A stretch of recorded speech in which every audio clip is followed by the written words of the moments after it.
Hello friends, welcome back to my new video. तो अभी जो चार्ट आप देख रहे हो निफ्टी 50 इंडेक्स का चार्ट है, वो भी 50 मिनट टाइम फ्रेम का। ठीक है, तो निफ्टी बहुत ही अच्छा खासा ओपनिंग किया था। ओपनिंग करने के बाद अपना एक रेंज क्रिएट किया। उस रेंज को निफ्टी ब्रेक तो किया, रिटेस्ट करके ऊपर जाने की कोशिश की, बट 24,880 का जो लेवल था रिजेक्शन लेवल था, क्योंकि आप यहाँ से लेकर जाओगे तो इस लेवल पे कहीं ना कहीं आपको रिजेक्शन देखने को मिला था। तो मार्केट जैसे ही इस लेवल पे आया तो रिजेक्शन मिला, फिर से मार्केट जिस लेवल पे ओपनिंग किया था उसी लेवल पे आज के डेट में क्लोजिंग भी कर दिया है। ठीक है, तो इस ट्रेड में हमें अवॉइड करना चाहिए ऐसे ट्रेड को, क्योंकि मैं टेलीग्राम के अंदर लेवल्स तो ड्रॉ करके भेजा था, बट ये भी भेजा था कि इस ट्रेड को अवॉइड ज़रूर करना है। क्यों? क्योंकि देखो, अगर हम ऊपर के साइड ब्रेक करता है तो हम स्ट्रांगली तरीके से बाइंग नहीं कर सकते निफ्टी के अंदर। क्यों? क्योंकि 24,800, 24,900, 25,000 ये सब जो लेवल्स हैं, ये सब एक क्या है, स्ट्रॉन्ग सेलिंग लेवल्स हैं। तो मार्केट अगर उस लेवल पे जाता है तो कहीं ना कहीं सेलिंग आ सकती है। ठीक है, तो फिलहाल अभी हम कल के लिए देख लेते हैं कि कल के डेट में निफ्टी क्या कर सकता है हमारे लिए, कौन कौन से लेवल्स होंगे जहाँ पे हमें ट्रेड अच्छा मिल सकता है। तो अभी रेंज की बात करें तो निफ्टी फिर से सेम उसी रेंज में ओपनिंग करना चाहिए जो इसका ये रेंज है।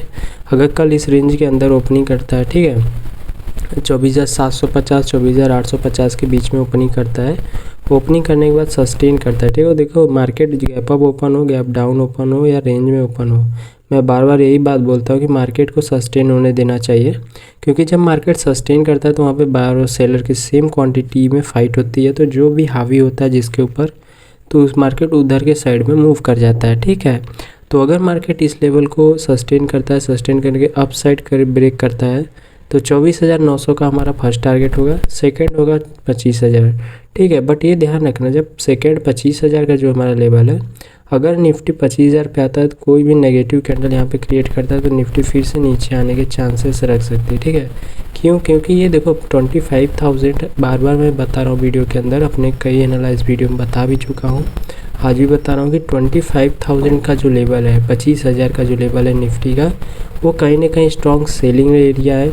तो मार्केट यहाँ पे ओपन होने के बाद ब्रेक करता है, तो उसके बाद 24,900 25,000 के लेवल पे आता है, बिना रिटेस्ट करे कोई कैंडल क्रिएट करता है तो मार्केट फिर से वहाँ से नीचे आने के चांसेस रख सकता है निफ्टी। ठीक है, इसे बहुत ध्यान से समझ के रखना। अपने जो 25,000 का लेवल है हमारे लिए एक स्ट्रॉन्ग रेजिस्टेंस की तरह काम कर रहा है अभी के टाइम पे। यहाँ पे सेलर्स की क्वांटिटी जो है बहुत ही ज़्यादा हाई है, तो मार्केट को नीचे ले आने की पूरी कोशिश करेंगे निफ्टी के अंदर। ठीक है, 25,000 के लेवल पे ये ध्यान रखना। अगर मान लेते हैं मार्केट रेंज में खुलने में नीचे की साइड ब्रेक करता है तो नीचे की साइड में 24,700 का हमारा लेवल होगा फर्स्ट, सेकंड 24,600। बट ये ध्यान रखना कि जो हमारा सेकंड टारगेट है, ठीक है, 24,600 का, इस लेवल पे मार्केट सेम वही रूल अपनाएगा जैसे मैंने इस लेवल पे बताया था कि मार्केट अगर यहाँ से 24,600 के आसपास आता है तो यहाँ से हमें एक बाइंग देखने को मिल सकती है। तो मार्केट अगर यहाँ पे सस्टेन करने में नीचे की साइड ब्रेक करता है तो फर्स्ट 24,700 को रिटेस्ट करके नीचे आता है 24,600 पे, और कोई भी यहाँ पे पॉजिटिव कैंडल क्रिएट करता है तो मार्केट फिर से बुलिश हो सकता है, जो कि हमें एक अच्छा मूव अप साइड में देखने को मिल सकता है। मतलब रेंज में खुलने के बाद आप सेल कर सकते हो, जो कि आपका टारगेट होगा 24,600। उसके बाद 24,600 पे अगर ब्रेक नहीं करता है, कोई भी स्ट्रॉन्ग कैंडल क्रिएट करता है तो हमें 24,700 24,800 के लेवल देखने को मिल सकता है निफ्टी के अंदर। ठीक है, तो अभी तो हो गया रेंज के अंदर। अब मान लेते हैं गैप अप ओपन होता है तो हमारे लिए क्या लेवल्स हो सकते हैं। तो देखो मार्केट अगर गैप अप ओपन होता है, गैप अप का मतलब क्या होगा, गैप अप 850 के ऊपर ओपन होगा, ठीक है, और 900 के बीच में, यही रेंज के बीच में अगर गैप अप ओपन होता है, सस्टेन करता है, उसके बाद अप साइड ब्रेक करता है, तो 25,000 हमारे लिए स्ट्रॉन्ग लेवल होगा जहाँ से हम फर्स्ट टारगेट के लिए बात करेंगे। ठीक है, 25,000 हमारे लिए फर्स्ट टारगेट होगा। यहाँ पे सस्टेन करने के बाद अप साइड ब्रेक करता है तो 25,000 का फर्स्ट टारगेट हमारे लिए होगा। बट बात तो वहीं पे फिर बार बार आ रही है कि 25,000 हमारे लिए क्या है, स्ट्रॉन्ग रेजिस्टेंस एरिया है। तो यहाँ पे अगर हमें आता है मार्केट तो हमें बहुत ही थोड़ा दिमाग लगा के ट्रेड करना होगा। क्यों? क्योंकि यहाँ पे बहुत ज़्यादा सेलर्स की क्वांटिटी होगी, तो मार्केट अगर यहाँ पे गैप अप होने के बाद अप साइड जाता है तो 25,000 हमारा फर्स्ट टारगेट होगा। तो यहाँ पे अगर मार्केट कोई भी नेगेटिव कैंडल क्रिएट करती है तो फिर से हम बड़ा फॉलिंग की तरफ आ सकते हैं, जो कि हम मार्केट को नीचे ले आ सकते हैं। ठीक है, तो इसे विशेष रूप से आप ध्यान में रखना। बट हाँ, अगर 25,000 के ऊपर मार्केट सस्टेन कर जाता है, यहाँ पे एक मिनट 25,000 के लेवल पे सस्टेन कर जाता है, मान लेते हैं 24,900 850 के बीच में ओपनिंग करता है। ठीक है, ओपनिंग करने के बाद ब्रेक करता है, उसके बाद 25,000 का जो लेवल है मार्केट इस लेवल पे आके सस्टेन करता है, सस्टेन करके यहीं पे क्लोज कर देता है, डे क्लोजिंग यहीं पे दे देता है। तब हमारे लिए क्या होगा, जो ये रेजिस्टेंस था, ठीक है, ये स्ट्रॉन्ग रेजिस्टेंस था हमारे लिए, तो हमारे लिए क्या हो जाएगा, ये एक स्ट्रॉन्ग सपोर्ट की तरह काम करने लगेगा। क्यों, क्योंकि 25,000 पे अगर सस्टेन कर जाएगा तो जो सेलर्स होंगे वो क्या करेंगे, अपना प्रॉफिट बुकिंग करेंगे, और जो नए ऑर्डर्स लगेंगे वो बाइंग के लिए ही लगेंगे। ठीक है, तो अगर यहाँ से सस्टेन करके ऊपर जाता है तो 25,100, उसके बाद 25,200, 300, ये सब जो लेवल्स हैं, और 400, ये सब लेवल्स हमें अचीव होते हुए दिखेंगे। ठीक है, अगर इसको लेवल को ब्रेक करके अपसाइड में निकलता है तब।